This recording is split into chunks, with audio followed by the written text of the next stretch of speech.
Una oras pagkatapos kong matanggap ang relo, tumawag si Isabela. Parang kakaiba ang kaba sa boses niya. At saka, na-enjoy mo bang umiti ako? Kahit gulat pa rin sa regalo. Sobrang ganda, pero kinuha ito ni Ivan para sa kanya. Sabi niya gusto niyang subukan. Sa kabilang linya, tuluyang natahimik. Naririnig ko pa rin ang paghinga niya. Pagkatapos, parang may nabali sa loob niya. Nagsigawan siya, ano ba ang ginawa mo? Tanga naiintindihan mo ba kung ano ang mangyayari ngayon? Hindi ordinaryong galit iyon, puro takot, desperasyon. Parang sinabi ko sa kanya na sinunog ko ang bahay natin habang nasa loob siya. Isabela, relo lang yan. Sabi ni Ivan ibabalik niya agad. Binaba niya ang telepono. Ang katahimikan pagkatapos noon ay mas masahol pa sa sigaw. Nanginginig ang kamay ko habang hawak ang cellphone. Ano ba ang ginawa ko? Bakit ang isang hiniram na relo ay nagdulot ng ganitong reaksyon noon pa lang? Wala pa akong naiintindihan. Hindi ko alam na ang regalo sa anibersaryo na yon ay hindi senyales ng pagmamahal. Ito ang sentro ng plano nila na pinlano nila ng maraming buwan.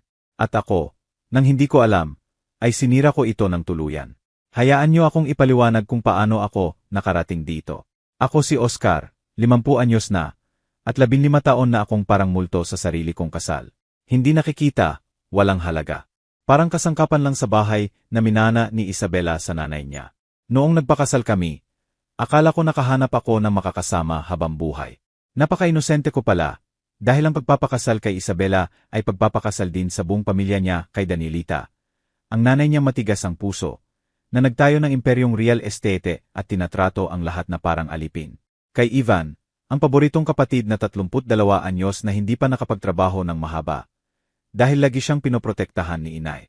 At si Isabela mismo, na natutunan ang lahat ng diskarte sa pamamanipula na maituturo ni Danielita. Ang unang mga taon ay kaya pa. Nagpapanggap pa si Isabela na mahalaga ako, na may timbang ang opinyon ko. Pero nagbago yon nang lumipat si Danielita sa amin pagkatapos ng pangalawang diborsyo niya. Mula noon, hindi na ako asawa. Naging ang lalaking nagbabayad ng bill at tumatahimik na lang. Ang sumasang-ayon kapag binalitan ni Danielita ang dekorasyon ng bahay nang hindi man lang tinatanong. Ang ngumingiti kapag ginagamit ni Ivan ang sasakyan ko nang hindi humihingi at ibinabalik na walang gas. Ang kumakain mag-isa dahil may family meeting silang tatlo na hindi ako kasali maliliit na pagpapahiya. Iyon ang buhay ko. Tulad noong nagdaos si Isabela ng hapunan para sa mga kaibigan niya. At nang tanungin ng isa kung nasaan ako, sabi niya, nasa itaas si Oscar. Ayaw niyang makihalubilo. Nandoon ako sa katabing kwarto, nakikinig sa lahat. Alam niyang naroon ako. Pinili niyang mas madali akong burahin. O noong kailangan ni Ivan ng pera para sa isa pang proyektong hindi rin natuloy, kinuha ni Isabela mula sa joint account namin nang hindi ako kinukonsulta. Kuya ko siya, Oscar. Nagtutulungan ang pamilya. Pero noong kailangan ng kapatid ko ng utang para sa operasyon ng anak niya, parang traidor ako sa paningin ni Isabela kahit pinag-isipan ko lang. Mas malala si Danielita. Tinatawag niya akong ang nangungupahan kapag akala niya hindi ko naririnig.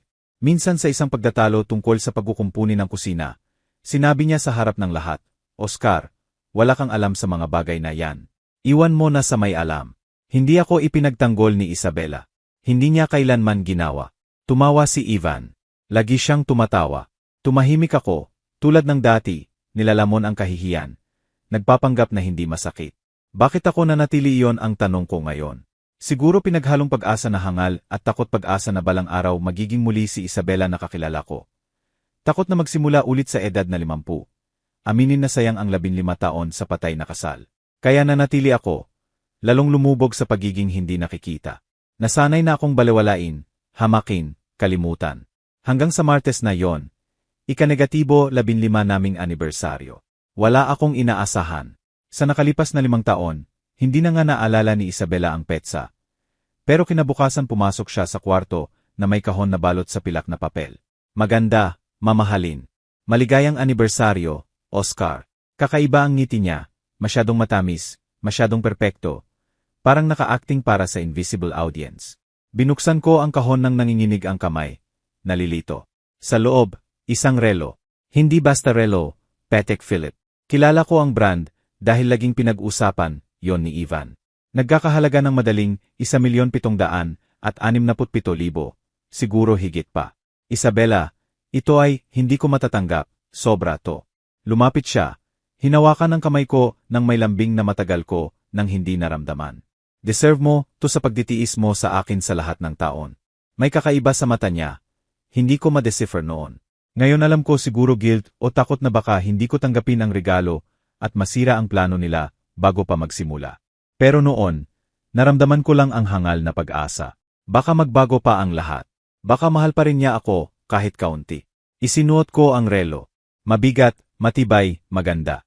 Kinunan ni Isabela ng larawan para sa memorya. Pagkatapos, pumasok siya sa trabaho at hinalikan ang pisngi ko na parang normal na mag-asawa. Naiwan akong nakatitig sa relo sa pulso ko. Pakiramdam ko importante ako sa unang pagkakataon sa maraming taon. Napakatanga ko. 1 oras pagkatapos, dumating si Ivan sa bahay. Pumasok nang hindi kumatok, tulad ng dati. Oscar, nandito ka ba? Nakita ko siya sa kusina. Umiinom ng juice diretso sa karton. Pagkakita sa relo, nagliwanag ang mata niya. Grave. Binigyan ka niyan ni Isabela. Pahiram naman. Lumapit siya, hinawakan ang pulso ko. Tinitigan ang relo ng kakaiba. Ang ganda talaga. Pwede bang subukan ko saglit lang? Dapat tumanggi ako. Dapat nagtaka ako kung bakit ganun ang interest niya.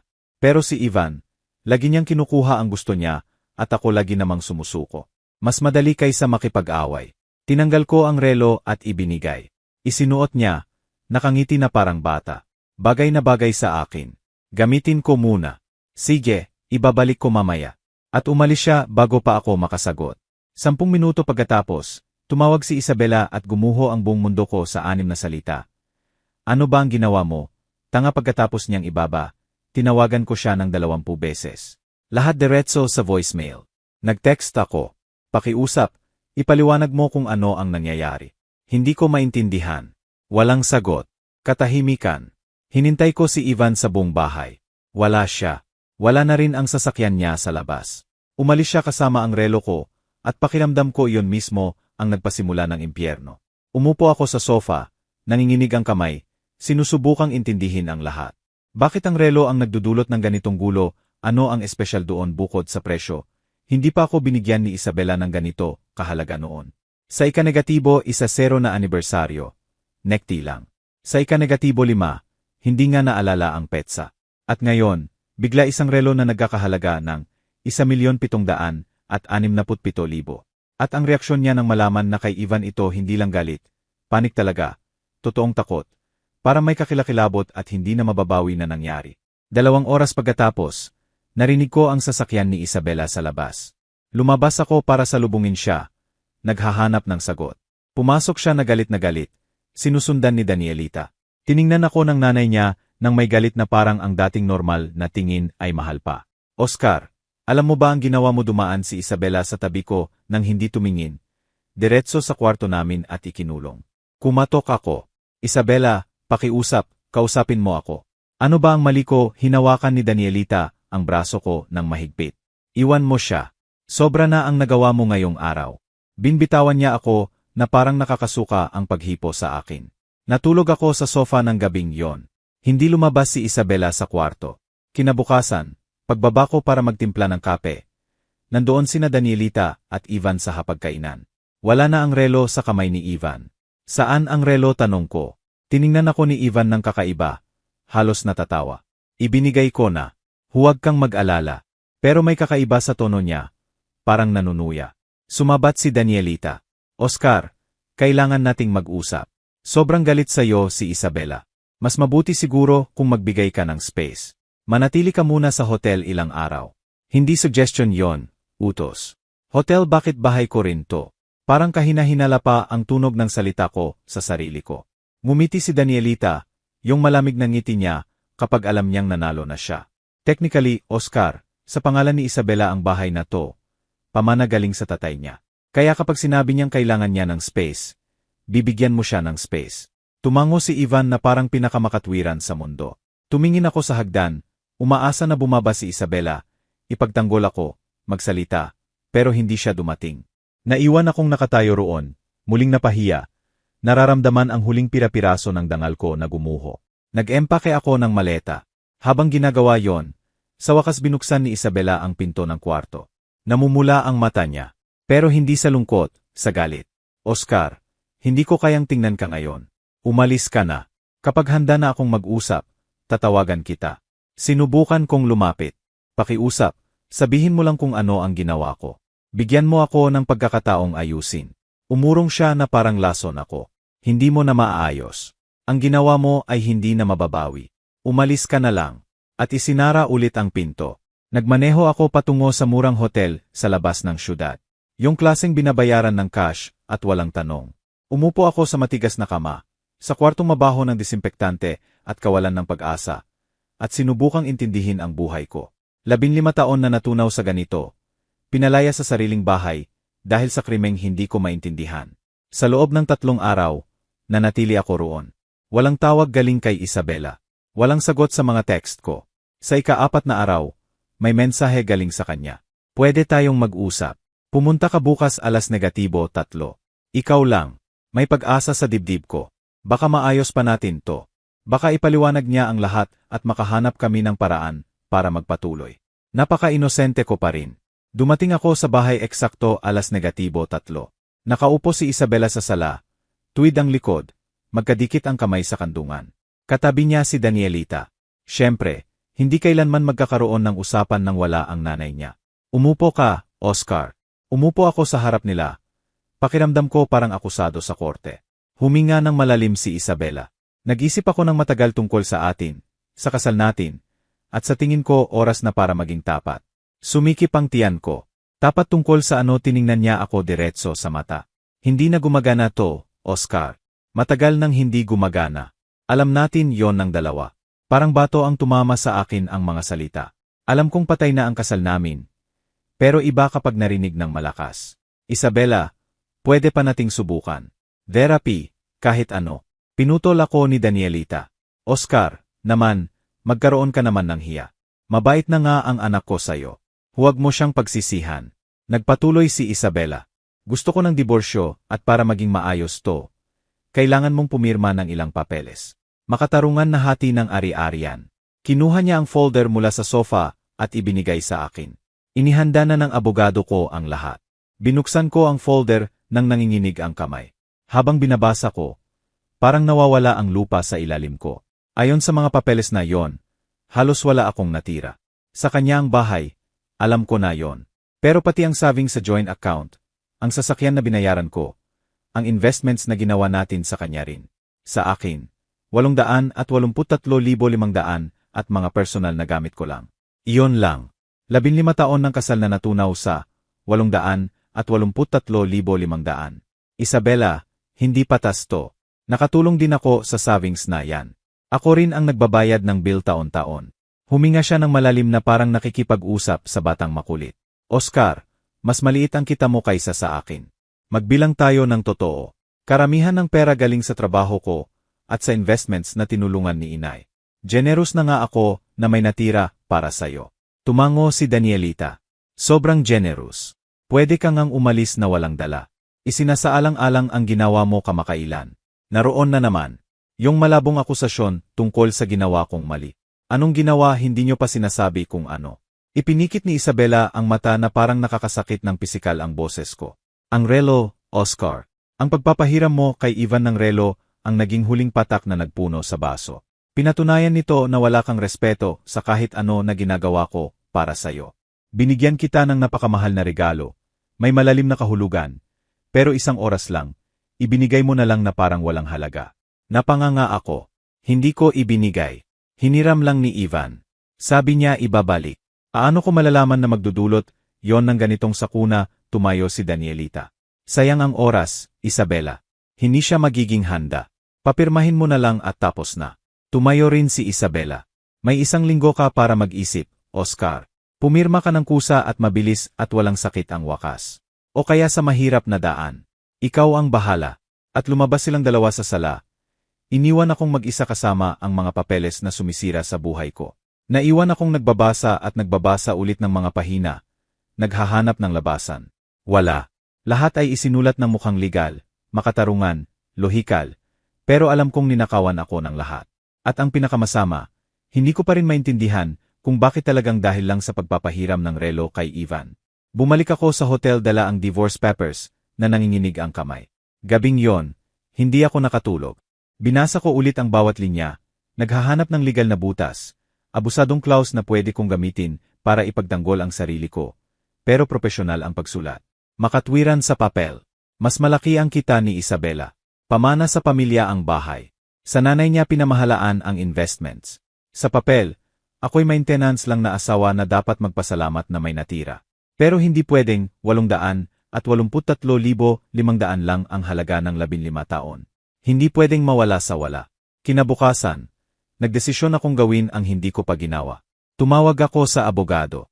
Nakahanap ako ng mura sa internet. Isang lalaki na nagngangalang Gilberto na nagtatrabaho sa maliit na opisina sa sentro.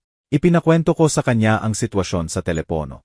Tahimik siyang nakinig at pagkatapos ay sinabi, "Pumunta ka bukas, dala ang lahat ng papeles. Kailangan kong makita." May pag-asa sa boses niya. Naging mas maganda ang pakiramdam ko kahit kaunti. Ang meeting kay Gilberto ay tumagal ng 2 oras. Sinuri niya ang bawat papel na ibinigay ni Isabela. Nagtoke ng notice, nagtanong tungkol sa pinansyal namin. Sa wakas ay sumandal siya sa upuan at tiningnan ako ng may awa. "Oscar, sa legal na aspeto, tama ang asawa mo sa ilang punto. Tama na ang bahay, hindi na galawin yon. Pero ang joint savings, investments, sasakyan pwede tayong makipaglaban doon. Hindi. Makatarungan ang hati. Pwede kitang mabigyan ng hindi bababa sa 3,534,000, 4,123,000 kung dadalhin natin sa korte. May kaunting ginhawa ako. So pwede palang labanan, tutumango si Gilberto. Pwede, pero magastos. Kailangan ko ng 274,500 down payment para magsimula at pwede itong tumagal ng buwan. Siguro 1 taon. Handa ka ba roon? 274,500. May 471,200 ako sa personal account ko. Kung ibabayad ko sa abogado, halos wala nang matitira para mabuhay habang nagpapatuloy ang kaso. Pero kung kipirmahan ko ang papeles ni Isabela, kahit papaano may 883,500 ako para magsimula ulit. Perpektong bitag. Ang paglaban para sa nararapat sa akin ay nangangahulugang mawawalan ako ng lahat habang lumalaban. Ang pagtanggap ng pagkatalo ay nagbibigay ng kaunting pera agad. "Bigyan niyo po akong isipin," sabi ko kay Gilberto. Tumango siya, naiintindihan ang dilema ko. Huwag masyadong matagal. Mas mabilis tayo kumilos, mas maganda ang posisyon natin. Lumabas ako sa opisina niya na mas nawawala kaysa dati. Naglakad ako sa syudad ng walang direksyon. Sinusubukang magdesisyon kung ano ang gagawin. Doon ko nakita si Ivan. Lumabas siya sa mamahaling restaurant kasama ang isang batang babae na hindi ko kilala. Nagtawanan sila. Binayaran niya ang bill gamit ang credit card. Nag-iwan ng malaking tip at sumakay sa bagong kotse. Isang silver na Mercedes na hindi ko pa nakita noon. May sumikip sa dibdib ko. Si Ivan, na umano'y walang trabaho, palaging humihingi ng pera, may bagong kotse at nagbabayad ng mamahaling hapunan. Mula kailan nagsimula akong maging mapanuri, itala ang mga bagay na dati ibinabalewala ko. Sa mga sumunod na araw, habang binibigyan ako ni Isabela ng ultimatum na pumirma, pinapanood ko kung paano umuwi si Ivan ng hating gabi, kung paano siya magsalita ng mahina sa telepono at biglang ibababa kapag pumapasok ako sa kwarto. Pinapanood ko kung paano magdaos sina Isabela at Danielita ng closed-door meeting sa study, at lumalabas silang tahimik at tensyonado. Pinapanood ko kung paano biglang tumigil ang usapan kapag dumating ako para kumuha ng damit. May iba pang nangyayari, higit pa sa diborsyo. Isang hapon, habang nasa trabaho si Isabela at wala si Danielita, bumalik ako sa bahay na dahilan ay kailangan ko raw ng personal na dokumento. Akala ko walang tao sa bahay. Narinig ko ang mga boses mula sa study. Lumapit ako ng tahimik. Nakabukas ng bahagya ang pinto. Si Ivan ang nasa loob, kausap sa telepono. "Hindi, sabi ko na sayo, naayos na ang problema. Bumalik na ang relo kung saan dapat. Walang nakakahinala." Tumigil. Halos masira ng tanga na si Oscar ang lahat. Pero naayos ni Isabela ng maayos. Sa 1 linggo, wala na siya sa bahay at tuloy na ang plano. Isa pang tumigil. "Magtiwala ka sa akin." Ayon sa plano. Sobrang lakas ng tibok ng puso ko na baka marinig niya. Umurong ako ng tahimik, lumabas ng bahay. Sumakay sa kotse at nagmaneho nang hindi alam kung saan patungo. Umikot sa isip ko ang mga salita ni Ivan. Bumalik na ang relo kung saan dapat. Walang nakakahinala. Ayon sa plano. Anong plano, ano ang kinalaman ng relo sa lahat? at bakit ang pag-alis ko sa bahay ay bahagi ng plano sa unang pagkakataon sa loob ng mga linggo. Naramdaman ko ang galit. Tunay na galit. Tinrato nila akong basura sa loob ng maraming taon at tinanggap ko. Iniyuko ko ang ulo, nilunok ang mga pagpapahiya. Naging mabait na si Oscar na hindi gumagawa ng gulo. Pero iba to. Hindi na basta pagwawalang bahala, may plano. Ginagamit nila ako para sa isang bagay. Pinapakilos para sa isang layunin na hindi ko maintindihan. At ang relo ang susi. Gabing yon, sa kwarto ko sa hotel, nagdesisyon ako. Hindi pa ako pipirma. Una, malalaman ko muna kung ano talaga ang nangyayari. Kung mawawala ang lahat sa akin. Kahit alam ko kung bakit. Kahit maintindihan ko ang katotohanan. Sinimulan ko ang investigasyon sa tanging paraan na alam ko. Tiningnan ko ang online bank statements namin. 3 araw bago ang anibersaryo, nag-withdraw si Isabela ng 2,061,500. Sa description, sinabi Joey Martinez. Iyon ang presyo ng relo. Normal hanggang doon, pero may isa pang kakaibang transaksyon. 2 linggo bago ang anibersaryo, nag-transfer si Isabela ng 2,900,000 at 45,000 sa account na hindi ko kilala. Sa pangalan ng kumpanya, Servicios Professionals G. Nag-search ako sa internet, wala. Walang website, walang public record, parang multo. Nagpatuloy ako. May mga maliit na transfer pa na 589,000, lahat papunta sa parehong kumpanya. Sa kabuuan, sa nakalipas na 6 na buwan, halos 5,800,000 at 70,000 na ang inilabas ni Isabela mula sa joint account at ipinadala sa misteryosong kumpanyang yon. Paano ko hindi napansin noon dahil hindi ko tinitingnan ang account? Dahil bulag akong nagtitiwala, dahil tanga ako. Tinawagan ko ang bangko. Kailangan ko ng impormasyon tungkol sa kumpanyang lumalabas sa transaksyon namin. Magalang pero matatag ang sagot ng staff.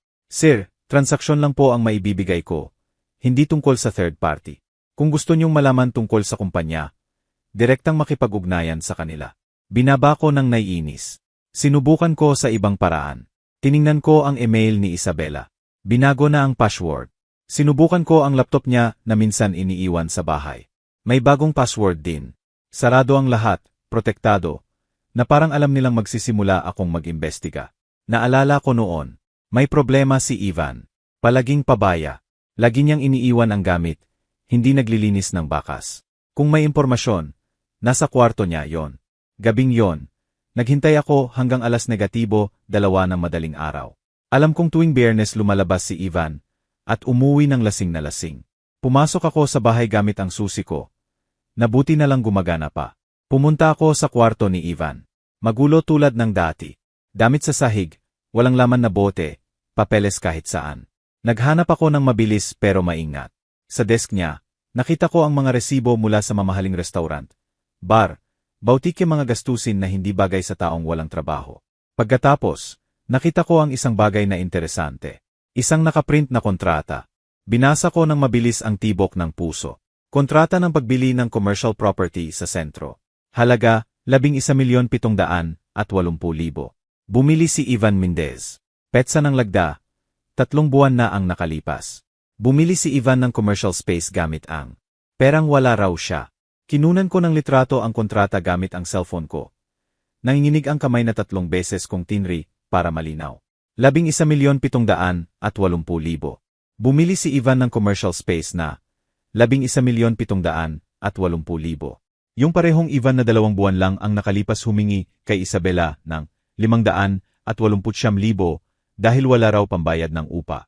Yung Ivan na nakatira sa bahay namin ng libre, kumakain ng pagkain namin, gumagamit ng kuryente namin, dahil umano sa mahirap na panahon. Nagpatuloy ako sa paghahanap sa desk niya. Nakita ko pang mga papeles, bank statements ng account na hindi ko kilala, regular na deposito na 589,000, 883,500, 1,178,000. Ang iba galing sa Servicios Professionals G. Yung multong kumpanya ulit. Ang iba galing sa personal na account. Isa rito galing kay Isabela. Binibigyan ng asawa ko ng malaking halaga ang kapatid niya. At ginagamit niya yon para bumili ng properties. Mabuhay ng marangya, habang pinapaniwala nila akong talunan ako na walang pera. Ang galit na naramdaman ko noon ay iba sa lahat ng naranasan ko dati. Hindi na yung mapait na pagdanggap ng mga pagpapahiya sa nakaraan. Puro galit na kristal. Kinunan ko ng litrato ang lahat, bawat papel, bawat statement, bawat resibo. Inilagay ko ang ebidensya sa cellphone ko at lumabas ng kwarto na para magnanakaw sa sariling bahay. Pero pakiramdam ko rin makapangyarihan. Sa unang pagkakataon sa maraming taon, may alam ako na ayaw nilang malaman ko. Bumalik ako sa hotel at ginugol ang natitirang gabi sa pag-organisa ng impormasyon. Malinaw ang pattern. Sa nakalipas na 6 na buwan, naglilipat si Isabela ng pera sa multong kumpanya. Ang kumpanyang yon ang nagbibigay ng pera kay Ivan. Ginagamit ni Ivan ang pera para sa investments at personal na gastusin. Pero bakit komplikado, bakit hindi diretso na lang ibigay maliban kung may tinatago sila? Maliban kung illegal ang pera. Ang kulang na piraso ay ang relo, yung sumpang relo na nagpasimula ng impyerno. Binigay sa akin ni Isabela. Hiniram ko kay Ivan. Nagpanik siya. Ibinabalik ito ni Ivan. At ngayon, ayon sa sarili niyang usapan sa telepono, bumalik na ang relo kung saan dapat. Saan sa pulso ko hindi ko pa ito nakuha ulit. Sabi ni Ivan ibinalik na niya. Pero hindi niya ibinigay sa akin. Kaya saan na ngayon ang relo at mas mahalaga? Ano ang ginagawa ng relo na napaka-importante sa plano nila kinabukasan Lunes na? Nagdesisyon akong mag-risk. Tinawagan ko ang jewelry store kung saan binili ni Isabela ang relo. Magandang umaga, si Oscar Mendez ito. Bumili ang asawa kong si Isabela ng Patek Philippe. Ilang linggo na ang nakalipas at may ilang tanong ako tungkol sa warranty. Magalang ang Salesladi. Siyempre po, sir. Tingnan ko po ang record ng pagbili. May serial number po ba kayo ng relo? Wala ako. Wala po sa kamay ko ngayon. Pero bumili siya noong ika-negatibo 23 ng nakaraang buwan. Sa pangalan ni Isabela Mendez. Narinig ko ang pagtaipe. Opo. Narito po Patek Philippe Nautilus. Maganda pong piraso. Paano ko po matutulungan? Nag-improvise ako. Gusto ko lang malaman kung may espesyal na feature ang relo. May nabanggit ang asawa ko tungkol sa additional service na ino-offer nyo. Tumigil. Ang tinutukoy po ba ninyo ay ang personalized engraving? Nag-request po si MRS Mendez ng engraving sa likod. Bumilis ang tibok ng puso ko. Tama yon. Makikita ko kung ano ang nakasulat. Gusto ko lang siguraduhin na maayos. May pag-type ulit. Nakasulat po, para kay Oscar, may walang hanggang pag-ibig. Isabela. Napaka-romantiko po. Tinapos ko ang tawag ng may clumsy na dahilan at nakatitig sa cellphone. May engraving. Nagbayad extra si Isabela para sa personalized engraving sa relo na nagkakahalaga ng 1,700,000 at 67,000. Isang relo na ibinigay niya sa anibersaryo pagkatapos ng maraming taon nang walang pakialam. Isang relo na nagdulot ng total collapse nang kunin ito ni Ivan. Bakit dahil sa engraving? Malinaw na akin yon. Personalized, unique. Hindi madaling ibenta o malito sa iba. Sigaw nito. Akin to, kay Oscar Mendez. Pero bakit kailangan nilang gawin itong obvious doon? Nagsimulang mabuo ang kakilakilabot na ideya sa isip ko. Paano kung hindi regalo ang relo, paano kung ebidensya ito, ebidensya na mapagmahal at generous na asawa si Isabela? Ebidensya na pinahahalagahan niya ako. Ebidensya na pwede nilang gamitin sa diborsyo para patunayan na sinubukan niyang iligtas ang kasal habang ako ang walang pasasalamat. Pero hindi nito ipinaliliwanag ang panik ng kunin ito ni Ivan. Hindi nito ipinaliliwanag kung bakit kailangan bumalik ang relo kung saan dapat. Kailangan kong makipag-usap sa taong nakakaalam ng mga bagay na hindi ko alam. Taong makakakita ng buong larawan. Naalala ko na sinabi ni Gilberto na minsan nagtetrabaho siya kasama ang private investigators. Tinawagan ko siya. Gilberto, iba ang pabor na kailangan ko. May marerecommend ka bang pwede mag-imbestiga sa kumpanya? At may paraan ba para malaman kung ano pa ang ginagawa ng Lutsuri Watch bukod sa pagbibigay ng oras? Tumigil siya sandali. Oscar, ano bang kinasangkutan mo? Sinabi ko ang lahat. Ang misteryosong transfer, ang ghost company, ang gastusin ni Ivan, ang relo, ang panik ni Isabela, lahat. Pagkatapos kong matapos, huminga si Gilberto. Mas malaki pa to kaysa simpleng diborsyo. Mukhang fraud, baka money laundering. Hindi ako expert doon, pero may kilala ako. Si Mariana. Private investigator siya at dating nagtrabaho sa financial crimes. Kung may makakatulong sa iyo na maintindihan kung ano ang nangyayari, siya yon. Binigyan niya ako ng number. Tinawagan ko agad. Matatag at profesional ang boses ni Mariana.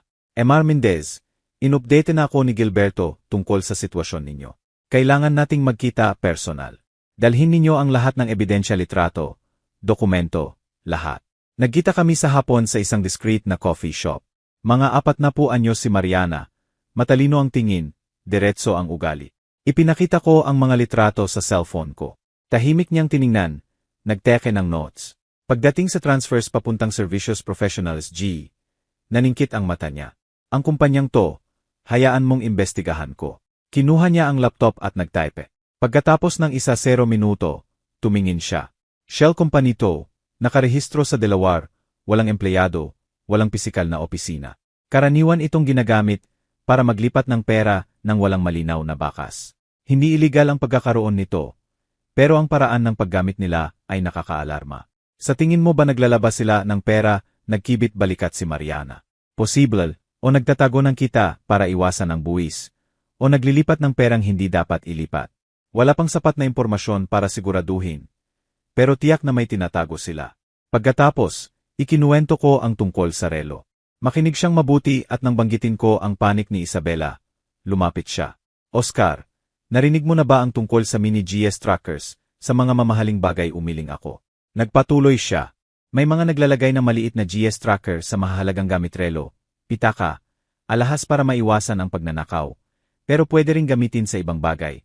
Para i-track ang galaw ng tao, gumawa ng alibi, patunayan na nasa isang lugar ka sa isang oras. Nagyelo ang dugo ko. Sa tingin mo may tracker ang relo, dahan-dahang tumango si Mariana. Ipapaliwanag nito ang maraming bagay. Ipapaliwanag kung bakit importante na nakasuot mo ito. Kung bakit nagpanik sila nang kunin ito ni Ivan. Kung may tracker ang relo at nagre-record ng galaw mo, pero biglang nagsimulang mag-record ng galaw ni Ivan. Guguho ang plano nila. Napatigil ako sa paghinga. Anong plano tiningnan ako ni Mariana nang may awa? Oscar, sa tingin ko pinaghahanda ka nilang maging fall guy. Hindi ko pa alam para saan. Pero ang relo ang magpapatunay kung saan ka nasa ilang oras. At ang teorya ko, kailangan nilang nasa partikular na lugar ka, o mukhang nasa partikular na lugar ka. Umalingaw-ngaw sa isip ko ang mga salita ni Mariana ng maraming oras pagkatapos ng meeting. Fall guy. Pinaghahanda nila akong sisihin sa isang bagay. Pero saan ano ang plano nila na nangangailangan ng pag-track sa akin gamit ang relo na nagkakahalaga ng 1,700,000 at 67,000 malinaw ang instructions ni Mariana. Huwag munang magkonfronta kahit kanino. Huwag ipaalam na may hinala ka. Magpatuloy na parang dating sumusuko na si Oscar. Habang ginagawa yon, imbestigahan ko ang ghost company na yon at hanapin kung may koneksyon sa illegal. At Oscar, mag-ingat ka. Kung talagang pinaplano nilang sisihin ka sa seryosong bagay, delikado sila.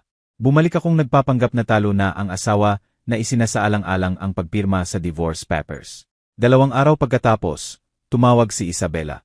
Mas malambot, halos mabait ang boses niya. Oscar, alam kong mahirap to para sa'yo, sa atin.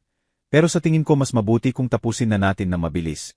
Walang mahal na abogado, walang away. Pumirma ka na at magpatuloy na tayo sa buhay natin.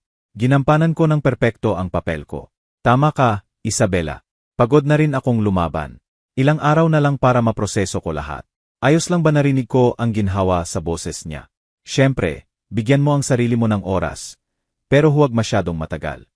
Habang naghihintay ako ng balita galing kay Mariana, nagdesisyon akong masusing obserbahan ang political family ko. Nagsimula akong dumaan sa bahay sa random na oras. Palaging may dahilan. Nakalimutan ko raw ang ilang dokumento. Kailangan ko raw kumuha ng damit. Kinuha ko raw ang lumang laptop ko. May hinala si Danielita, pero hindi niya ako mapipigilan. Technically, bahay ko pa rin hanggat hindi ako pumipirma sa diborsyo. Sa mga pagdalaw na yon, napapansin ko ang mga bagay. Biglang natitigil ang usapan kapag dumating ako. Nerbiyos na tinginan nina Isabela at Ivan. Si Danielita na tumatawag at lumalabas sa hardin para hindi marinig. Isang hapon, habang naghahanap daw ako ng papeles sa study, nakita ko ang isang bagay na interesante, isang desk calendar na nakabukas ni Danielita. May mga petsang may bilog na pula. Ang iba may cryptic notes, I-15, meeting GC, final transfer. Ang pinakamahalagang petsa ay may 3 pulang bilog at bituin. 5 araw mula noon. Nakasulat, araw ng tapos na. Mabilis kong kinunan ng litrato ang kalendar at lumabas ng study bago ako makita. Gabing yon, tumawag si Mariana. Oscar, may nahanap ako. Ang Servicios Professionals G ay konektado sa isa pang kumpanya Grupo Constructor Industrial. At ang kumpanyang yon ay sangkot sa isang bagay na interesante. May ongoing federal investigation tungkol sa malversasyon ng pondo sa government construction project. 235,600,000 ang nawala sa kaban ng bayan. Isa sa mga kumpanyang iniimbestigahan, ang Grupo Constructor Industrial. Mabilis ang isip ko. Ano ang kinalaman ni Ivan doon, nagpatuloy si Mariana. Iyon ang sinusubukan kong alamin. Pero may nahanap pa ako. Ang biyenan mo, si Danielita, dating minority partner ng Grupo Constructor Industrial 3 taon na ang nakalipas.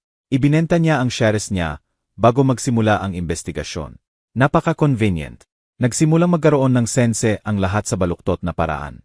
Sangkot si Danielita sa korrupt na kumpanya. Ibinenta niya ang shares bago sumabog ang eskandalo. Pero baka hindi siya tuluyang nakatakas. Baka may maruming pera na kailangang linisin. Pera na nililipat niya sa pamamagitan ng ghost companies ni Isabela at Ivan. Mariana, sa tingin mo ba ginagamit nila ang account ni Isabela para maglaban ng ninakaw na pera? Tumigil siya. Possible, pero may iba pa. Nakita ko ang record na may administrative office, ang Grupo Constructor Industrial, saan hindi na kailangang hulaan. Sa commercial property na binili ni Ivan. Kinumpirma ni Mariana. Tama. Binili ni Ivan ang building kung saan naroon ang opisina ng korrupt na kumpanya. At binili niya, yon 3 linggo bago mag-execute ng search warrant ang federal agents doon. Umikot ang ulo ko. Binili nila ang building para kontrolin ang makikita ng investigador. Para linisin ang ebidensya. O para sabihin galing pa sa dating may-ari ang anumang makitang incriminating document, hindi sa kanila. Karaniwang taktika yon, pero Oscar, narito ang parte na magugustuhan mo. Sinuri ko ang public record ng pagbili. Alam mo ba kung sino ang pumirma bilang witness sa deed of sale? Tumigil ang puso ko. Sino? Ang sagot ni Mariana ay nagpalamig sa akin. Ikaw. Lumalabas ang pirma mo sa notarial documents bilang witness ng transaksyon. Impossible. Hindi ako pumirma kahit kailan tungkol sa pagbili ng property ni Ivan. Hindi ako nakapunta sa notaryo kasama niya. Hindi ako naging witness kahit kailan. Mariana, pek yan. Hindi ko yon pinirmahan. Matinong sagot niya. Alam ko, pero nandyan ang pirma mo. At maliban kung maipakita mong peke yon, na nasa ibang lugar ka noon, o may nag-forge nito, legal na nakakabit ka sa transaksyon. Naroon na. Naroon ang plano. Isinasama nila ako sa krimen nila. Nagpepeke ng pirma ko sa mga dokumento. Siguro plano rin nilang gawin yon sa iba pang papeles.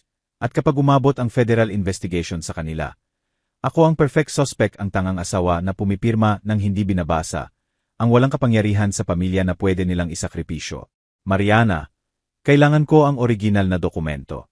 Kailangan kong patunayan na peke ang pirma ko.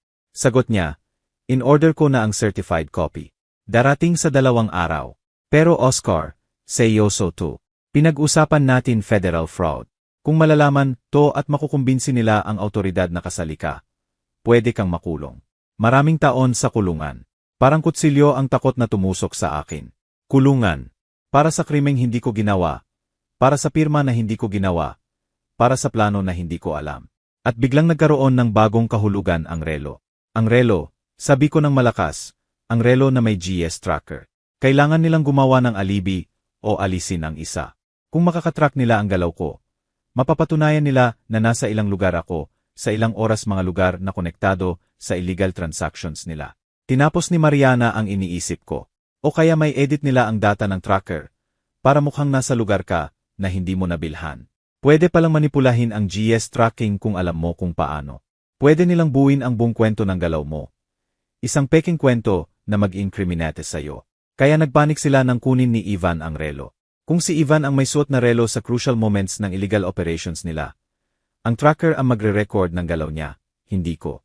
Ang ebidensya ay mag-incriminate sa kanila, hindi magpoprotekta. Guguho ang maingat nilang plano dahil lang sa simpleng pagpapahiram.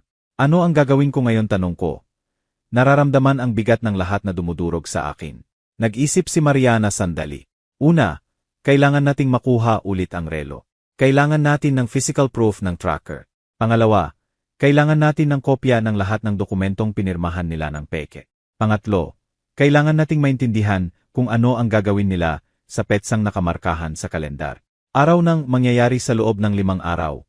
Isang mahalagang bagay.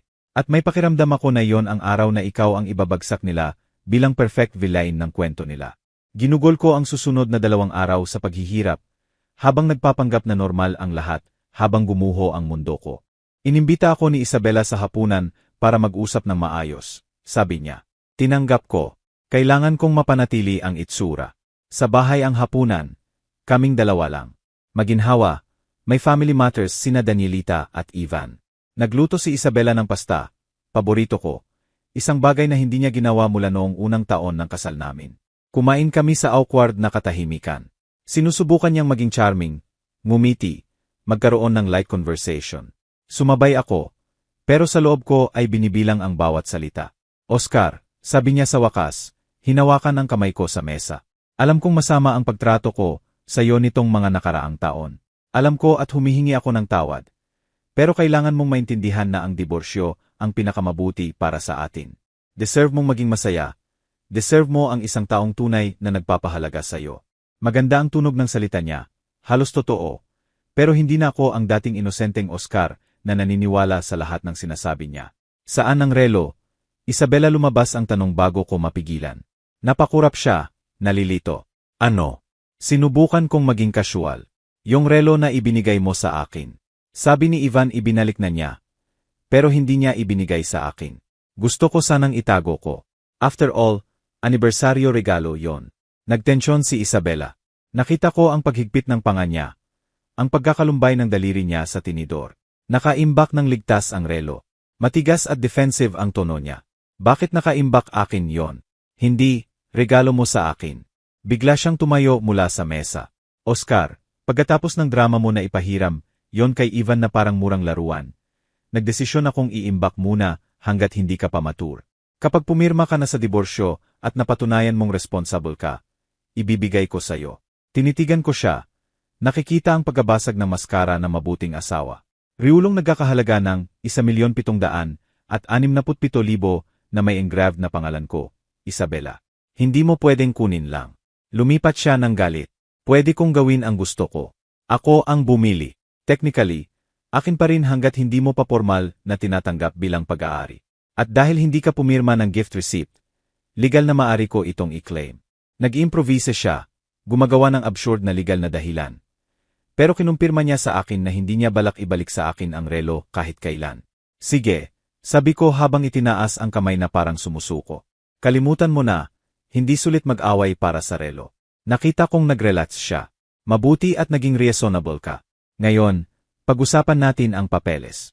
Kailan ka pipirma, sinabi ko sa loob ng ilang araw.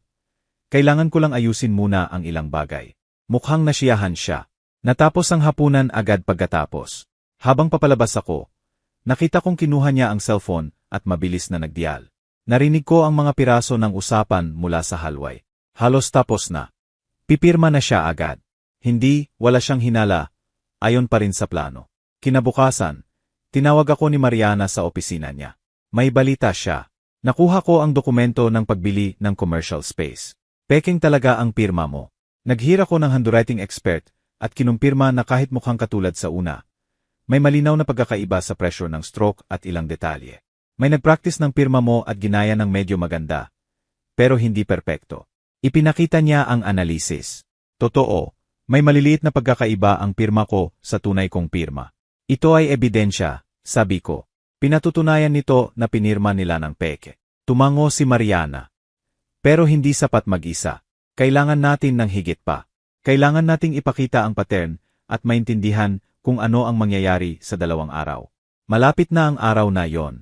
Nakita ko sa kalendar ni Danielita na markado para sa kinabukasan. May mahalagang mangyayari at kailangan kong malaman kung ano. May karagdagang impormasyon si Mariana. Malapit nang matapos ang federal investigation sa Grupo Constructor Industrial. May bulong-bulungan na mag-file na sila ng formal charges laban sa ilang executive sa susunod na linggo. Kung may tinatago ang political family mo, ngayon na ang oras para gawin ang huling hakbang para takpan ang sarili. Ipinapaliwanag nito ang urgency. Kaya sobrang pressure ni Isabela na pumirma agad sa diborsyo. Kaya kailangan nila ng relo sa poder nila. Kaya crucial ang araw na yon. Mariana, kailangan kong pumasok sa bahay bukas. Kailangan kong hanapin ang relo at makita kung ano ang gagawin nila. Seryoso ang tingin sa akin ni Mariana. Oscar, delikado yan. Kung madiskubre ka habang nag-iimbestiga, baka bilisan pa nila ang plano o mas masahol, baka saktan ka pa. Umiling ako. Wala akong pagpipilian. Kung hindi ko malalaman ang plano nila, makukulong ako sa krimeng hindi ko ginawa. Mas gusto kong mag-risk ngayon. Huminga si Mariana. Sige, pero hindi ka mag-isa. Maghihintay ako sa labas sa kotse, magmomonitor, at nakakonekta ang cellphone mo sa akin buong oras. Kung may mali, tatawagan ko agad ang pulis. Maulap at malamig ang sumunod na araw. Araw na yon. Tinawagan ko si Isabela ng maaga. Kailangan kong dumaan para kunin ang ilang libro na naiwan ko sa study. Pwede bang ngayong hapon? Nagdalawang isip siya. Hindi magandang araw ngayon, Oscar. May family matters kami. Perfecto. Kinumpirma nito na may mangyayari. Pakiusap, 10 minuto lang. Nangako akong hindi makakaistorbo. Sa wakas pumayag siya, pero may kondisyon.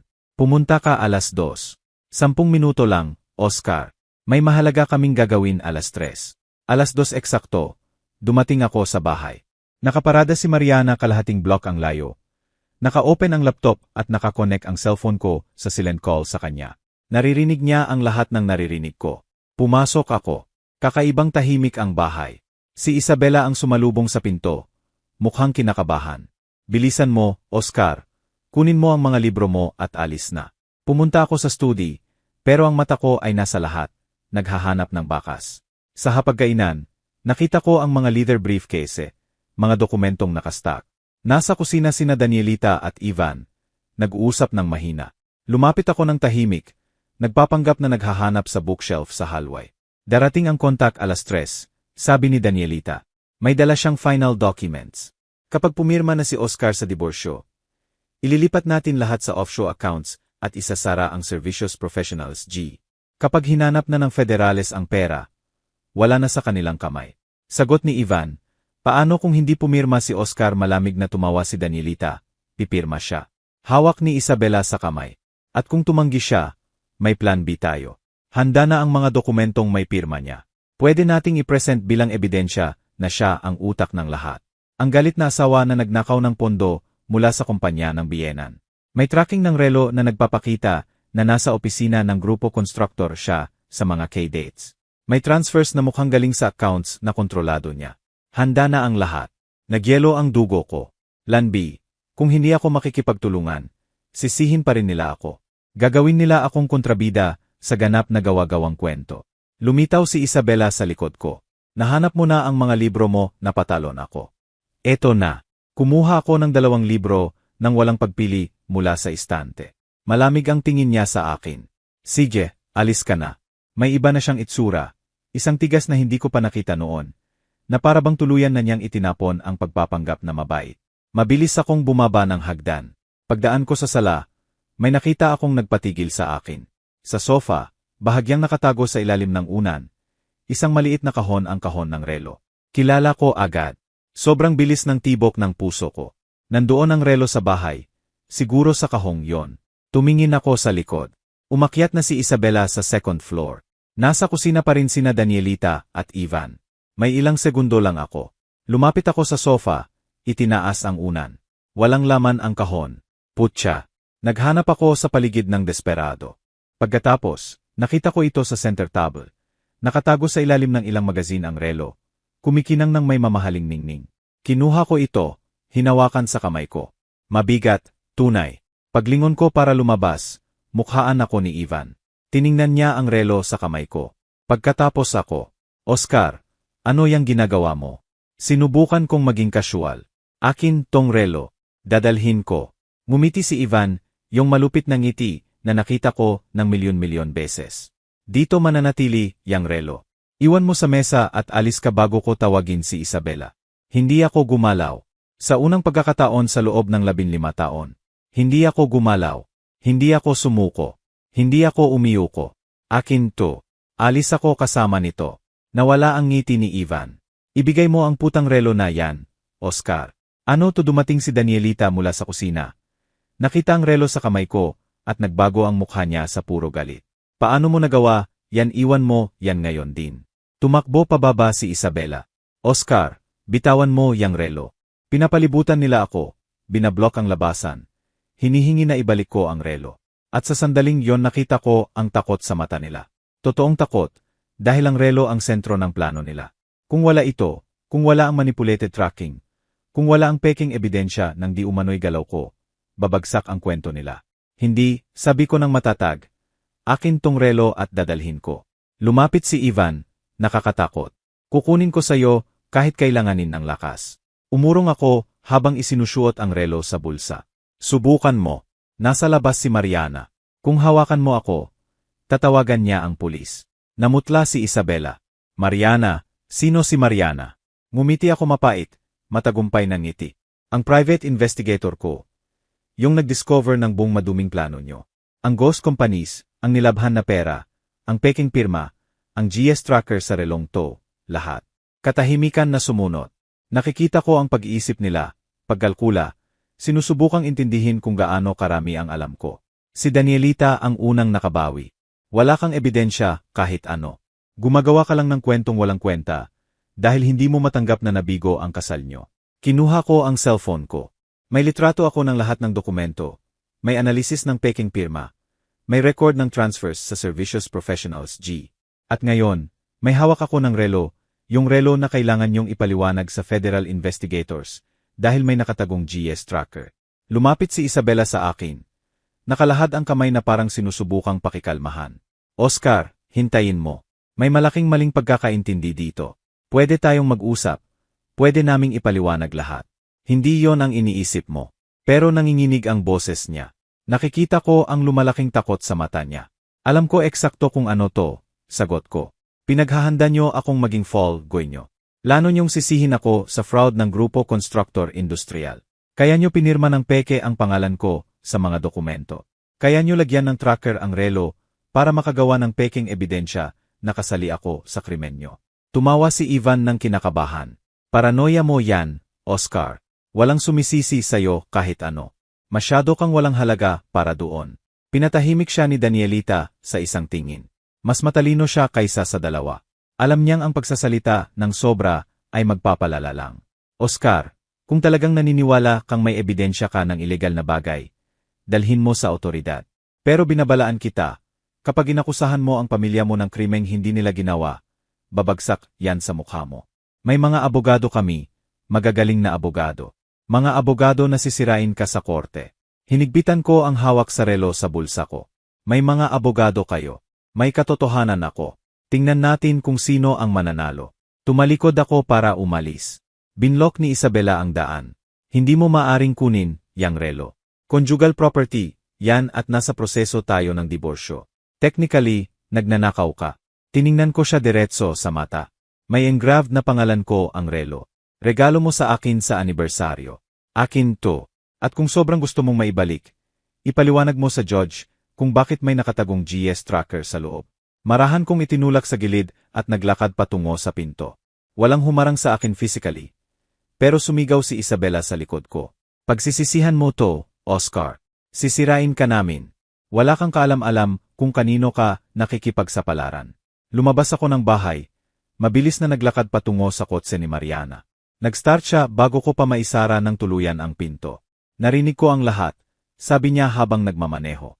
Oscar, nagdeklara ka na ng digmaan sa kanila. Kailangan nating kumilos ng mabilis, bago sila makapag-reorganize. Tumango ako, nanginginig pa rin sa adrenaline. Ano ang susunod? May plano na si Mariana. Una, dadalhin natin ang relo sa technician na kilala ko. Kailangan nating buksan yan, hanapin ang tracker, ay document lahat. Pangalawa, i-compile natin ang lahat ng ebidensya sa maayos na package. Pangatlo, ipapresenta natin sa federal authorities na nag-iimbestiga sa Grupo Constructor Industrial. Si Julian ang technician. Sa maliit na workshop sa sentro siya nagtatrabaho. Espesyalista sa precision electronics. Ipinaliwanag ni Mariana ang sitwasyon. Kinuha niya ang relo ng may paggalang. Magandang Patek Philippe. Tingnan natin kung anong sekreto ang nakatago. Sa loob ng susunod na oras, maingat na binaklas ni Julian ang relo. Bawat piyesa ay inilalagay sa puting tela, kinukunan ng litrato, inikatalog. Sa wakas, pagkatapos tanggalin ang face at suriin ang internal mechanism, nakita niya. Narito na. Hinawakan niya ang maliit na chip gamit ang Special Tweezers Latest Generation GS Tracker. Napakamahal, napaka-precise. At tingnan mo to. I-connect niya ang chip sa computer gamit ang special adapter. Sa screen, lumabas ang maraming data GS coordinates, dates, times. Ang tracker na to ay nagre-record ng location sa loob ng 3 linggo. Paliwanag ni Julian. Mula nang i-activate ang relo, hanggang nagtype siya ng ilang command. Interesante. Na-modify ang data. Tingnan mo, may mga entry na na-edit pagkatapos ma-record. May nagbago ng original na impormasyon. Lumapit si Mariana sa screen. Kaya bang ma-recover ang original data? Tumango si Julian. Possible. Bigyan mo ako ng ilang minuto. Habang nagtatrabaho si Julian, tumawag si Mariana. Mahina ang usapan, pero narinig ko ang mga piraso. Nakumpirma na ang device. Kailan natin pwede makita? Binaba niya at seryosong tumingin sa akin. May kontak ako sa opisina ng Federal Prosecutor. Handa siyang makinig bukas ng maaga. Pero kailangan natin ng solidong ebidensya. Ang tracker na to ay susi, pero kailangan natin ng higit pa. Pinutol ni Julian. Tapos na. Na-recover ko ang original data. At tama ka, Mariana, malawak ang pagbabago. Ipinakita niya ang dalawang set ng data side by side. Ang original data ay nagpapakita ng totoong location ng relo. Bahay ko, opisina ko, supermarket, normal na lugar. Ang modified data ay nagpapakita ng iba. Ayon sa binagong bersyon, 5 beses akong nasa opisina ng Grupo Constructor Industrial sa loob ng 3 linggo. Nagbunta ako sa offshore bank account sa Cayman Islands. Dumalo ako sa meeting kasama ang corrupt contractors. Lahat peke, lahat gawa-gawa. Kung ipapakita nila ang modified data sa otoridad, sabi ni Julian, makakagawa sila ng perpektong kwento na ikaw ang utak ng fraud. Naramdaman ko ang pagsusuka. Pinlano nila ang bawat detalye, bawat peking location, bawat strategic date. Lubos nila akong sisirain. Nagprint si Mariana ng lahat ng report. Sa ganito at sa mga dokumento ng peking pirma, solidong kaso na tayo. Pero Oscar, kailangan mong maintindihan to. Kapag ipinakita na natin to sa federales, walang balik. Kakaharapin ng political family mo ang seryosong criminal charges. Kulungan, maraming taon sa kulungan. Handa ka ba roon? Naisip ko si Isabela noong unang taon, noong mahal ko pa siya, noong family dinners na naniniwala pa akong magiging masaya kami. Naisip ko ang lahat ng pagpapahiya, lahat ng pagwawalang bahala, lahat ng taon na itinuring nila akong basura. Naisip ko kung paano nila malamig na pinlano na sirain ang buhay ko para iligtas ang kanila. Handa ko, sabi ko. Sila ang pumili ng landas na to. Depensa ko lang to. Gabing yon, nagtrabaho kami ni Mariana hanggang hating gabi para iorganisa ang lahat ng ebidensya. Gumawa kami ng detalyadong timeline. Idokumento ang bawat suspicious transfer. Isinama ang graphological analysis ng peking pirma. Idinagdag ang technical report ng GS Tracker kasama ang original at modified data. Ang final package ay nakakabagsak walang lusot. Kinabukasan -8:08 ng umaga. Nasa opisina na kami ng Federal Prosecutor. Si Roberto Salazar ang agent na in charge ng investigation sa Grupo Constructor Industrial. Mga 40 anyos siya. Matalino ang tingin, propesyonal ang ugali. Tahimik niyang pinakinggan ang presentation namin. Sinuri ang bawat dokumento ng mabuti. Tiningnan ang relo at ang tracker. Pagkatapos ng 2 oras, sumandal siya sa upuan. Emar Mendez, sobrang seryoso to. Kung totoo ang ipinapakita ninyo at lahat ay nagpapakita na totoo ang political family ninyo, ay hindi lang naglalaban ng pera mula sa malversasyon ng Grupo Constructor Industrial, kundi sinubukan pa nilang gumawa ng peking ebidensya para sisihin kayo sa federal crimes. Iyan ay conspiracy, fraud, document falsification, obstruction of justice. Maraming charges na posibleng magresulta sa dekada sa kulungan. Sumabat si Mariana. Agent Salazar, kailangan ring isaalang-alang na may plano sila para ngayong araw. Binanggit nila ang kontak na darating 3:00 ng hapon dala ang final documents. Posibleng inililipat na nila ang pondo sa offshore accounts ngayon. Tumayo agad si Salazar. Kailangan kong tumawag. Kung totoo yan, kailangan nating kumilos ngayon. Lumabas siya ng opisina. Hinawakan ni Mariana ang kamay ko. Magaling kang ginawa, Oscar. Ano man ang mangyari, tama ang ginawa mo. 15 minuto pagkatapos, bumalik si Salazar kasama ang 2 agent.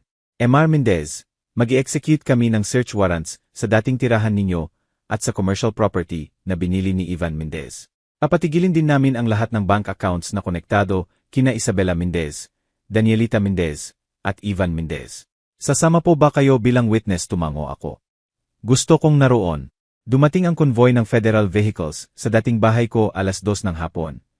1 oras bago ang sinasabing pagdating ng kontak. Kumatok si Salazar ng may autoridad. Si Danielita ang nagbukas. Mula sa gulat hanggang takot ang mukha niya, sa ilang segundo, nang makita ang federal aids. Danielita Mendez, may search warrant po kami. Pakikalmahan po ninyo ang daan. Pumasok ang mga agent na parang alon. Sumigaw si Danielita, hindi kayo pwedeng pumasok ng ganito. Tawagan ko ang abogado ko. Ipinakita ni Salazar ang papeles. May karapatan po kayong tumawag sa abogado. Pero valid ang warrant at magpapatuloy kami. Lumabas sina Isabela at Ivan mula sa sala. Pagkakita sa akin sa likod ng mga agent, puro galit ang mukha nila. Oscar, ano ang ginawa mo? Halos hindi makapagsalita si Isabela sa sobrang galit. Dinadala mo ang federales sa bahay natin. Paano mo nagawa? Yan pinutol ni Salazar. Emares Mendez, nagpresenta ang asawa ninyo ng ebidensya ng criminal activities. May ilang tanong po ako sa inyo. Maingat na nag-search ang mga agent sa bawat kwarto. Sa study, nakita nila ang mga briefcase na nakita ko noong nakaraang araw. Sa loob, maraming dokumento peking kontrata, binagong financial statements, at higit pa. Mga pasaporte, 3 pasaporte na may peking pangalan, pero may litrato ni na Isabela, Danielita, at Ivan. Hinawakan ni Salazar ang mga peking pasaporte gamit ang latex gloves. Fraudulent passports. Idadagdag po yan sa listahan ng charges. Lano palang tumakas sila ng bansa. Nakabawi ng kaunti si Danielita. Umupo siya sa sofa, tuwid ang likod, magkadikit ang kamay, parang nasa business meeting. Wala akong sasasabihin kung wala ang abogado ko. At pinapayuhan ko rin kayong huwag magsalita. Tiningnan niya sina Isabela at Ivan ng matindi. Mukhang malapit nang masira si Isabela. Nanginginig ang kamay niya. Patuloy na tinitingnan ako ng halo-halong galit at desperasyon. Oscar, pakiusap. Maayos pa natin to. Hindi mo naiintindihan ang nangyayari. Sabihin mo sa kanila na nagkamali ka, na mali ang pagkakaintindi mo. Isa sa mga agent ay umakyat mula sa basement, dala ang kahon ng files. Agent Salazar, nakita ko to. Kumpletong financial records ng Servicios Professionals G. Detalyadong transfers, account names, lahat. Binuksan ni Salazar ang kahon at humuni ng mahina. Ito ay ginto. Mga ginang at ginoo, kailangan ninyong sumama sa amin sa federal office para sa formal interrogation. Tumayo si Danielita. Tulad ng sinabi ko, hindi ako magsasalita kung wala ang abogado ko. Nagsimulang umiyak si Isabela. Hindi yon luha ng pagsisisi, luha ng walang lakas na galit. Si Ivan ay nakatitig lang sa kawalan, parang hindi niya maproseso ang nangyayari. Inilabas sila ng bahay na may suot na handcuffs. Ang mga kapitbahay ay sumilip sa bintana. Ang iba ay lumabas sa hardin para tingnan ang eksena. Ang makapangyarihang pamilyang Mendez, ang untouchable na matriarkang si Danielita, inaesto na parang ordinaryong kriminal. Tiningnan ako ni Isabela sa huling pagkakataon bago sumakay sa federal vehicle. Pagsisisihan mo to, Oscar. Isinusumpa ko, pagsisisihan mo to. Pero walang lakas ang boses niya. Alam niyang natalo na siya.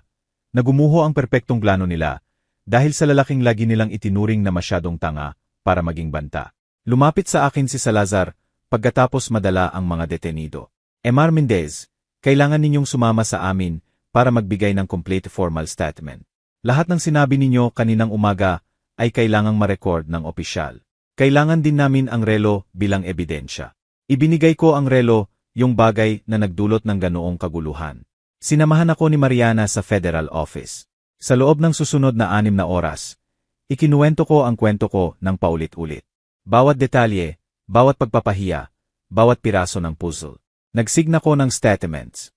Binigyan ko sila ng pahintulot na suriin ang accounts ko para makumpirma na wala akong kinalaman sa illegal na transaksyon.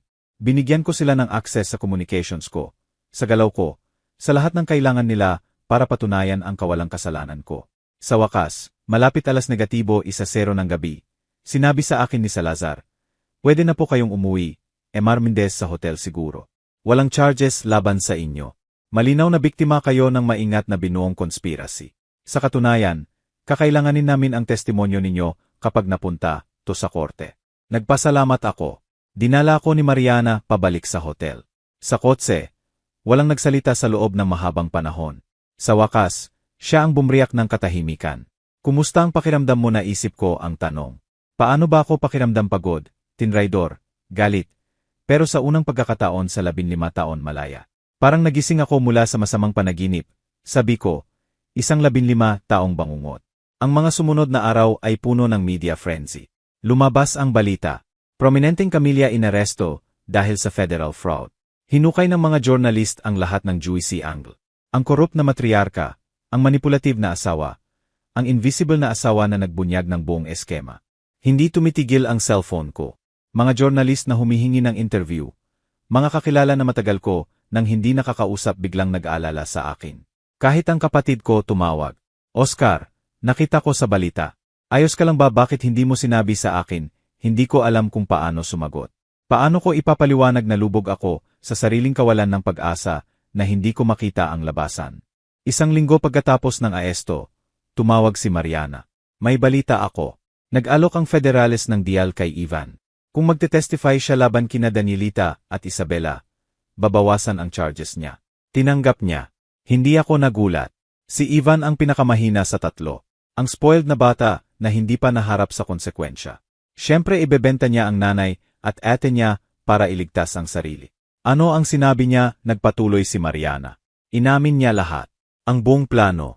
Si Danielita talaga ang nagnakaw ng 235,600,000 mula sa government construction project. Nang magsimula ang investigasyon, sinimulan niyang labhan ang pera sa pamamagitan ng ghost companies. Ginamit niya si Isabela bilang tulay dahil malinis ang financial record nito. Binili nila ang commercial space sa pangalan ni Ivan para kontrolin ang physical evidence. At ang relo idea, yon ni Isabela. Kailangan nila ng isusisi kapag nagkamali ang plano. Ikaw ang perfect candidate, ang asawang walang kapangyarihan, walang koneksyon, walang resources para ipagtanggol ang sarili. Plano nilang gumawa ng ebidensya na tinulungan mo si Danielita na magnakaw ng pera. Ang peking pirma sa mga dokumento, ang binagong GS tracking na nagpapakita na nasa kay places ka. Kahit mga peking email na di umano'y ipinadala mo na nagdidiskusyon ng illegal transactions. Iyon ang ipapakita nila sa investigador at ituturo ka bilang utak ng eskema. Nagrebol ang tiyan ko sa narinig. Lubos nila akong sisirain. Kinumpirma ni Mariana. At lalaya sila. Si Danielita ay makikipagtulungan sa otoridad. Magpapanggap na nagulat na kriminal ang manugang. Si Isabela ay gaganap bilang niloko at nasirang asawa. Si Ivan ay magiging biktima na nagtitiwala sa bayaw. Halos perpekto ang plano. Kung pumirma ka sa diborsyo tulad ng gusto nila, kung hindi ka nag-imbestiga, kung hindi mo kinuha ang relo nang gawin mo yon, nasa selda ka na ngayon. Inabot ng maraming buwan ang paghahanda ng korte. Habang yon, unti-unti nang muling nabubuo ang buhay ko.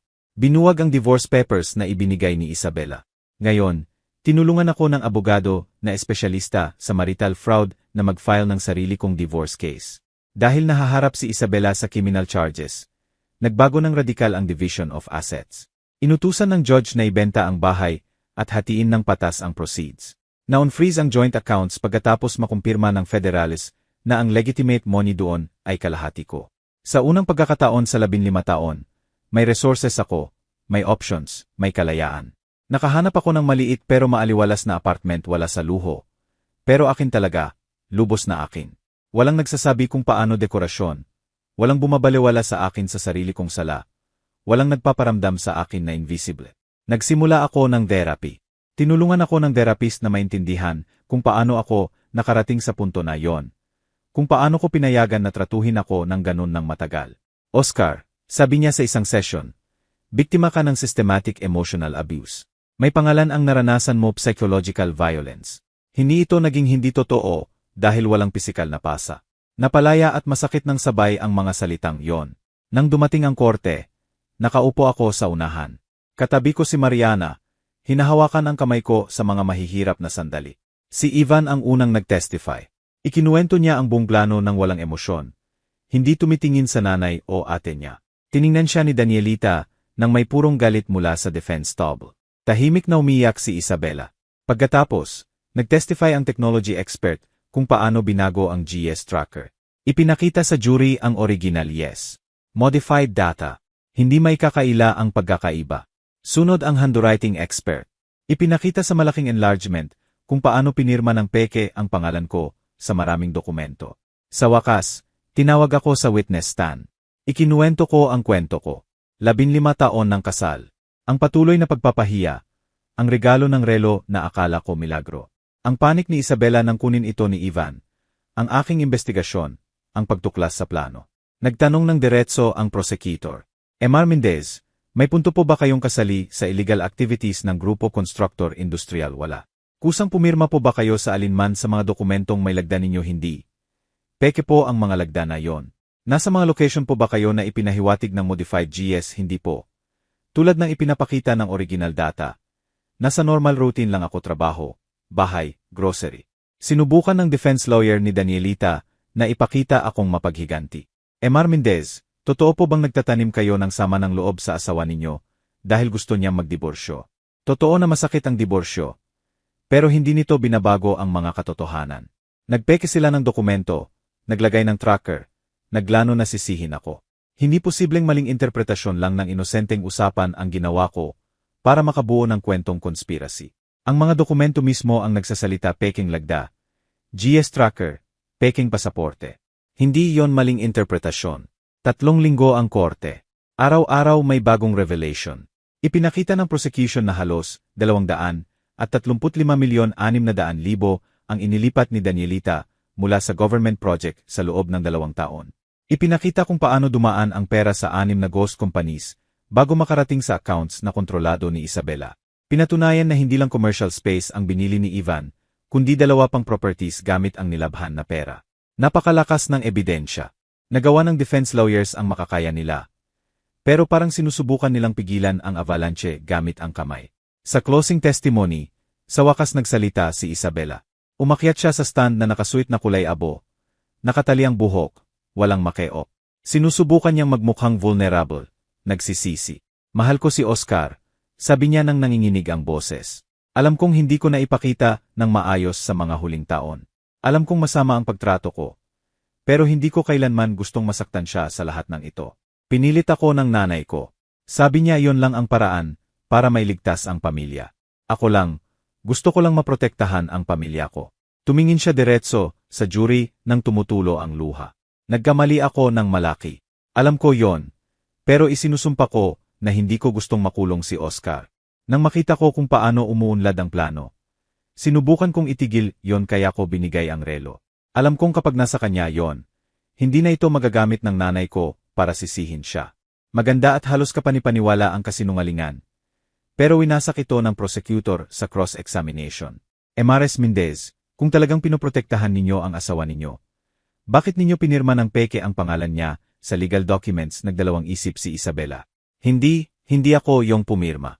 Sinabi ng handwriting experts na galing sa right-handed person ang falsification. Right-handed kayo. Left-handed ang nanay ninyo at kapatid ninyo. Sino pa ang pwedeng mag-forge ng lagda, katahimikan? Emares Mendez, bakit naglagay kayo ng GS tracker sa relo kung ang intensyon ninyo ay protektahan ang asawa ninyo lalong katahimikan? Bakit may peking pasaporte kayo kung hindi ninyo plano na tumakas kapag naesto na ang asawa ninyo sa krimeng hindi niya ginawa? Bigla siyang bumagsak sa stand. Hindi ko na alam ang gagawin. Ang nanay ko ang may kontrol sa lahat. Sabi niya kung hindi ako sumunod, lahat kami malulubog. Natakot ako. Natakot akong mawala ang lahat. Walang awa ang prosecutor. Handa kang isakripisyo ang isang inosenteng lalaki. Isang lalaking kasama mo sa 15 taong kasal. Para lang mailigtas ang sarili mo. Walang sagot si Isabela, umiyak lang. Pero hindi na yon luha na nakakaawa, luha na nahantad na guilt ng isang manipulator na hindi na gumagana ang mga taktika. Si Danielita. Walang kahit kaunting pagsisisi. Kahit sa stand, nanatili ang composure ng matriarka. Nag-usa siya tungkol sa negosyo, oportunidad, mahirap na desisyon. Hindi siya umamin ng guilt diretso. Lagi may justification. Lagi may iba ang may sala. Niloko ako ng contractors. Mga corrupt na government officials. Sinusubukan ko lang iligtas ang kumpanya ko. Pero hindi nagsisinungaling ang mga numero. Hindi nagsisinungaling ang bank transfers. Hindi nagsisinungaling ang mga dokumentong may lagda niya na nag-authorize ng paglipat ng pondo. Lalong tumigas ang mukha ng jury habang nakikinig. Lalong naniniwala sa guilt niya. Pagkatapos ng 3 linggo ng testimonies, napunta ang kaso sa jury. 2 araw silang nag-deliberate.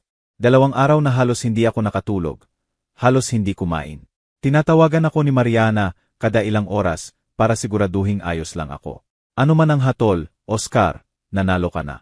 Nakawala ka, naibalik mo ang buhay mo. Pero kailangan ko ang hatol na yon. Kailangan kong malaman ng mundo ang katotohanan. Kailangan ko ng hustisya.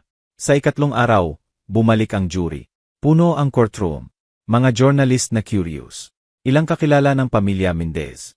Umupo ako sa dati kong pwesto kasama si Mariana sa tabi. Dinala sina Danielita, Isabela, at Ivan mula sa kulungan. Civilian clothes ang suot nila, pero mukhang nanghina na sila. Wala na ang dating makapangyarihan at untouchable na pamilya. Tatlong takot na tao na naghihintay ng kapalaran. Binasa ng judge ang charges isa-isa. Malversasyon ng pondo, fraud, money laundering, falsification of documents, conspiracy, obstruction of justice. Sa bawat charge, sagot ng jury, guilty. Ipinikit ni Danielita ang mata. Umiyak ng malakas si Isabela. Si Ivan, na nagtestify laban sa kanila para makakuha ng leniency, nakatungo lang. Nagset ang judge ng sentencing sa loob ng 2 linggo. Sa panahong yon, nanatili silang tatlo sa kustodi. Walang pinayagang bail, lalo na pagkatapos ng peking pasaporte. Nang dumating ang araw ng sentencing, puno ulit ang sala. Matindi pero patas ang judge. Si Danielita, bilang utak ng operasyon, nakakuha ng 18 taon sa federal prison. Si Isabela, dahil sa aktibong partisipasyon at sa pagsisikap na sisihin ang asawa, 12 taon. Si Ivan, dahil sa kooperasyon, 5 taon na may posibilidad ng parol pagkatapos ng 3. 18, 12, at 5 taon. Mga numero na kumakatawan sa hustisya. Mga numero na nangangahulugang natapos na ang bangungot ko. Ngayon, nagsisimula ang buhay ko muli, walang multo, walang plano, walang relo na may tracker. Ako lang, Oscar, sa wakas ay malaya.